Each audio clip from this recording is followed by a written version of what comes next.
ಗಾಜು ನೋಡಿ ಏಡು ನೋಡಿ ಶಾಲು ಆಯ್ತ ಪ್ರೋತ್ಸಾಹ ಕೊಡಿ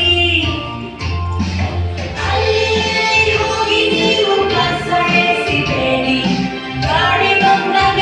ನೀವು ನಮ್ಮ ಕೈಗೆ ಕೊಡಿಯೋ ಅಲ್ಲಿ ಹೋಗಿ ನೀವು ಕಸ ಎಸಿದ್ರೆ ನಮ್ಮೂರು ಹಾಳ ಹೋಗತ್ತೆ ಗಾಡಿ ಬಂದಿದೆ